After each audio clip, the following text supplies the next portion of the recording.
चलिए, अब हमारा अगला टॉपिक आज का वो है इलेक्ट्रिक फील्ड लाइंस। देखिए, इधर ध्यान दीजिए सब लोग। ये एक पॉजिटिव चार्ज है, इमेजिन करिए ये एक पॉजिटिव चार्ज है। सब लोग इधर ध्यान दो। एक पॉजिटिव चार्ज है, एक दूसरे के करीब लाके रखा हूं मैं। जैसे ही छोड़ूंगा क्या होगा? दूर भागेंगे एक दूसरे से। ये इस रास्ते से जाएगा, ये इस रास्ते से जाएगा। अच्छा ठीक है, किसी तरह से मैंने ये दोनों रास्तों को ब्लॉक कर दिया, ये भी और ये भी। तो अब अगली पॉसिबिलिटी क्या रहेगी कि वो इधर से भागेगा और ये इधर से भागेगा, ये भी इधर से भागेगा, ये भी इधर से भागेगा। ये भी रास्तों को ब्लॉक कर दिए तो क्या पॉसिबिलिटी है? ये इधर से भागेगा या फिर इधर से भागेगा, ये इधर से भागेगा या फिर इधर से भागेगा, है ना? ये पॉसिबिलिटी है।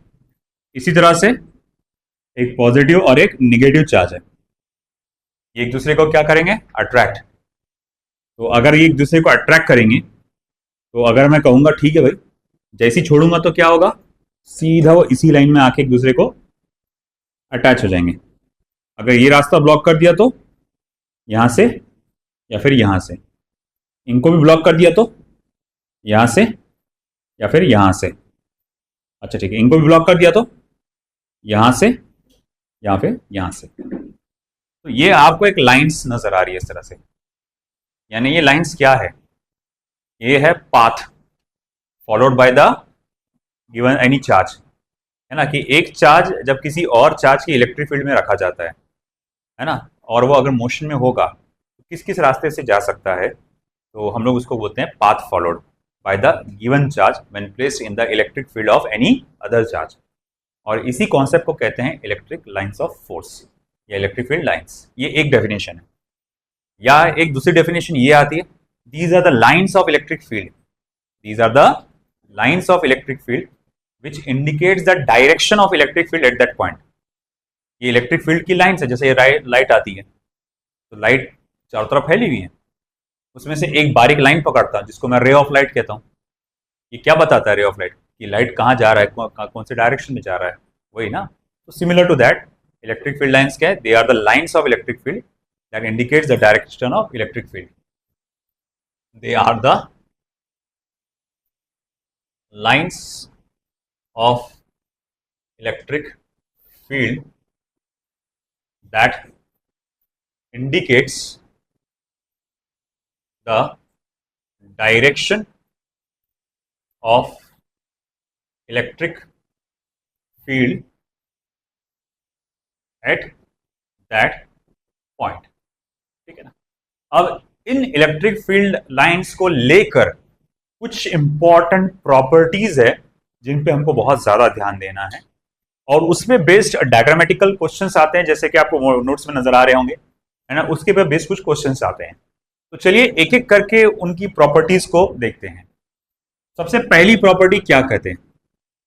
They start from positive charge, they start from positive charge and ends at negative charge. तो इलेक्ट्रिक फील्ड लाइंस या जिन्हें इलेक्ट्रिक लाइंस ऑफ फोर्स कहा जाता है, ये कहां से शुरू होते हैं बेटा? पॉजिटिव चार्ज से। और एंड कहां होते हैं? नेगेटिव चार्ज से, है ना? इसका डायरेक्शन जैसे कि आप देख सकते हैं यहाँ पे, है ना? ये पॉजिटिव चार्ज से इमर्ज होते हुए आ रहे हैं यहाँ पे, और ये क्या है बेटा? देखो, पॉजिटिव से शुरू होके नेगेटिव पे जा रहे हैं। अगर इसी तरह से मैं दो नेगेटिव चार्जेस एक दूसरे के आसपास ले लेता तो इनका रिपल्शन में कैसे बताता? क्योंकि इलेक्ट्रिक फील्ड लाइंस की प्रॉपर्टी क्या है कि वो नेगेटिव चार्ज पे एंड होते हैं, तो मुझे इसको ऐसा बताना पड़ेगा, है ना? अब वो सिचुएशन क्या है? ऐसा क्यों है कि इलेक्ट्रिक फील्ड लाइंस को पॉजिटिव से नेगेटिव चार्ज की तरफ बताया जाता है?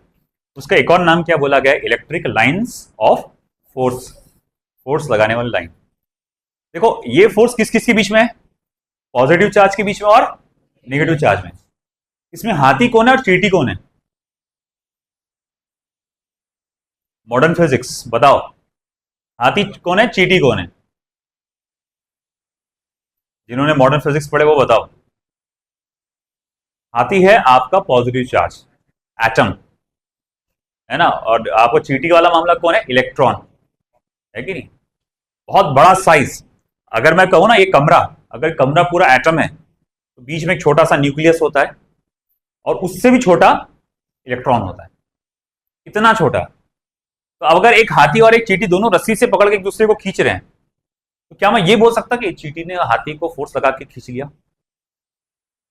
अपन ये बोल सकते हैं क्या कि देखो चींटी खींच रहा है हाथी को? नहीं नहीं, वो भले ही वो प्रिटेंड कर रहा हूँ फोर्स लगाने का, कोशिश कर रहा हूँ, मगर उसकी कोशिश कुछ खास रंग लाई रही होगी क्या? नहीं, मेन तो किसका फोर्स काम कर रहा होगा, हाथी का। तो वही ना, ये पॉजिटिव चार्ज क्या है, एक हाथी की तरह, ये बहुत बड़ा मैसिव ऑब्जेक्ट है, नेगेटिव चार्ज इतना सा उसके सामने।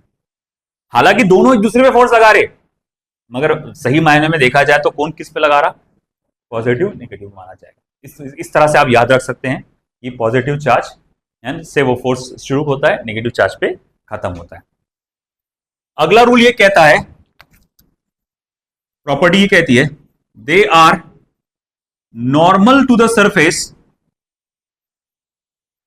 दे are normal to the surface from where they start and where they end. तो जिस भी सरफेस से वो शुरू होता है और जिस भी सरफेस पे वो खत्म होता है, जिस भी सरफेस से वो शुरू होता है और जिस भी सरफेस पे वो खत्म होता है, वो उस सरफेस को कैसा होता है, नॉर्मल होता है। जिस भी सरफेस को शुरू होता है, जिस भी सरफेस पे खत्म होता है, इलेक्ट्रिक फील्ड लाइंस कैसे होते हैं, नॉर्मल। इसके बेसिस पे मुझे एक क्वेश्चन याद आया, जो क्वेश्चन मैंने एमएसटी सीईटी में, बहुत पुराना क्वेश्चन है वो, पीएमटी का, अभी तक नीट में तो कहीं पूछा नहीं गया वो, कि एक पॉजिटिवली चार्ज स्फीयर है, एक पॉजिटिवली चार्ज स्फीयर है, तो उसमें से इलेक्ट्रिक फील्ड लाइंस बाहर निकलेंगी। तो किस तरह से बाहर निकलेंगे? The electric field lines emerging from the positively charge sphere will be, पहला ऑप्शन टेंजेंशियली आउटवर्ड्स, दूसरा टेंजेंशियली इनवर्ड्स, तीसरा रेडियली आउटवर्ड्स, चौथा रेडियली इनवर्ड्स। बोलो कौन सा रहेगा सही जवाब? फिर से बोलता हूं, electric field lines emerging through a positively charge sphere will be, electric field lines emerging from the positively charged sphere will be tangentially outwards, tangentially inwards, radially outwards, radially inwards, radially outwards, radially outwards।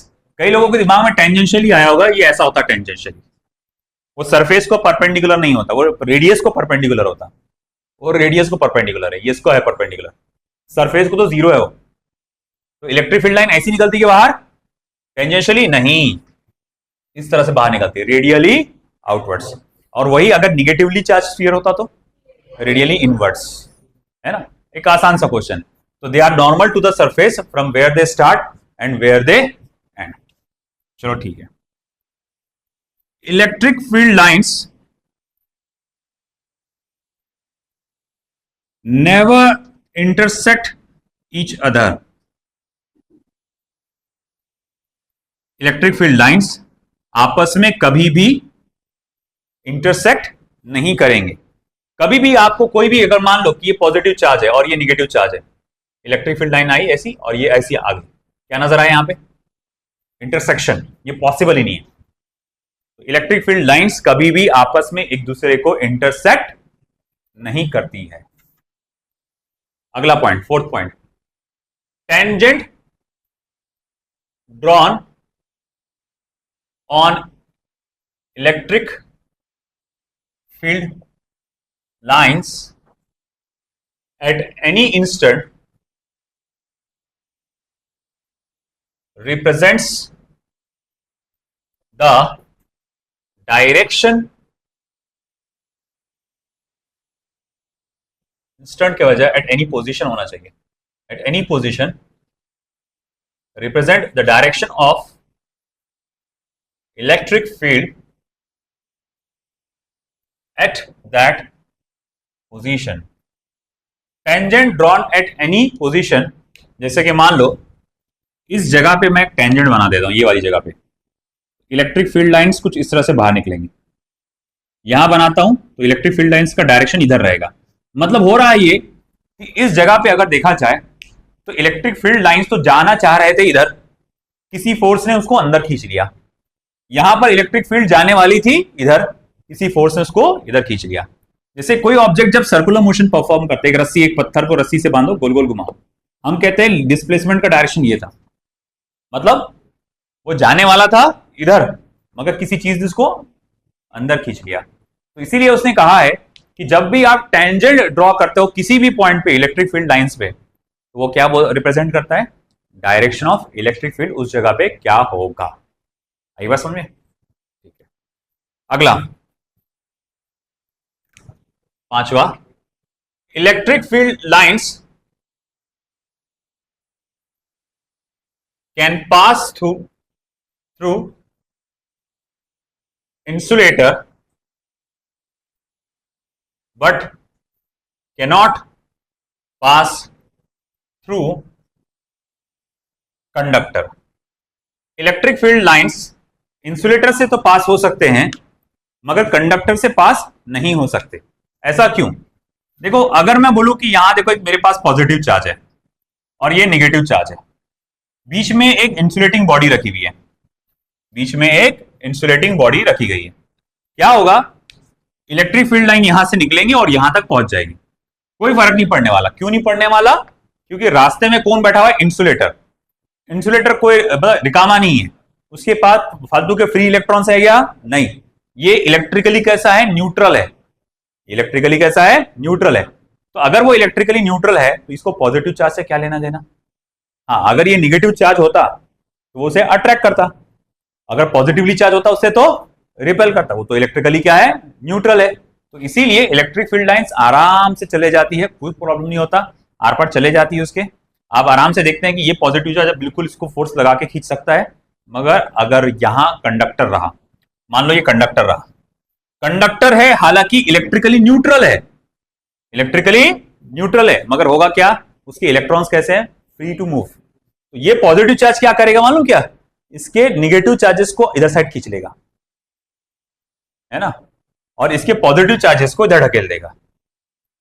तो अब क्या होगा कि ये इसको इसके साथ interaction करना था, इसको इसके साथ इंटरेक्शन करना था, इसको इसके साथ जोड़ी बनाना था, ये क्या हुआ, यही जोड़ी बना के बैठ गया,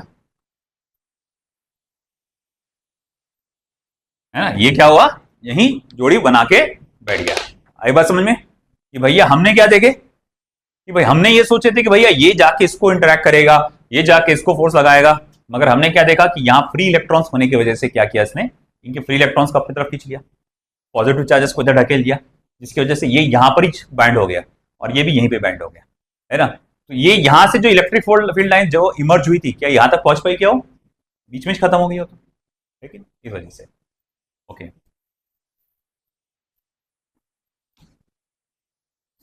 next point,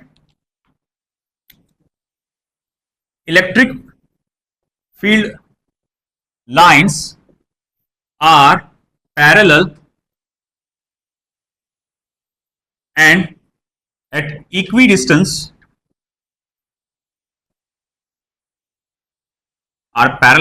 equidistant where electric field is uniform।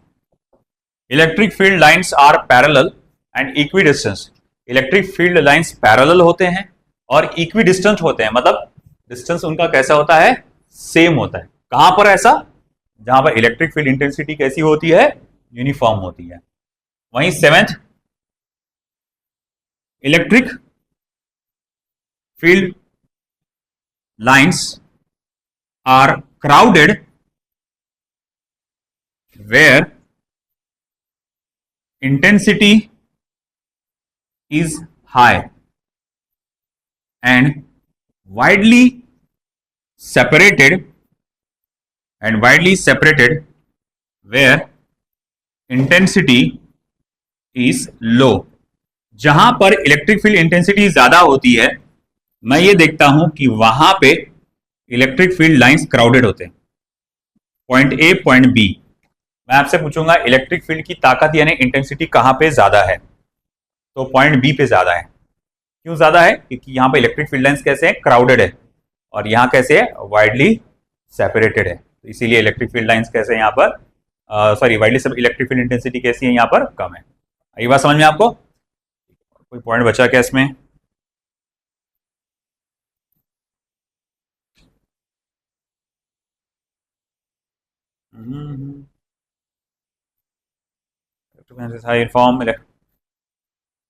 ठीक है।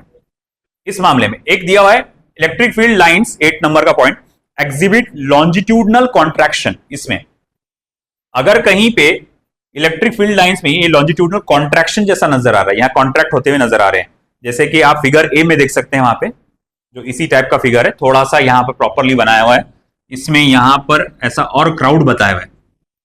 क्राउड बताने का मतलब ये हुआ कि देखने में ऐसा लग रहा है कि इलेक्ट्रिक फील्ड लाइंस इधर कॉन्ट्रैक्ट हो गई, स्क्वीज हो गई, एकदम दब के आ गई इधर। तो यहां पर electric field lines exhibit longitudinal contraction lengthwise thus indicated unlike charges attract each other। तो जब कभी भी कहीं पे भी आपको इस तरह से अनलाइक चार्जेस होंगे, तो उसमें जो बीच में इलेक्ट्रिक फील्ड लाइंस हैं वो कॉन्ट्रैक्ट होंगे, एकदम स्क्वीज हो जाएंगे। वहीं उसका opposite electric field lines exhibit lateral expansion, जैसे ये देख सकते हैं आप, लैटरल एक्सपांशन बिहेव कर रहा है। कहां पर होता है ऐसा? साइडवाइज, दस indicating like charges repel each other. ठीक है, तो ये कुछ हमारे 8 से 9 पॉइंट्स है इलेक्ट्रिक फील्ड लाइंस के। एक बार आप शुरू से लेकर उसको अच्छे से पढ़ लीजिए।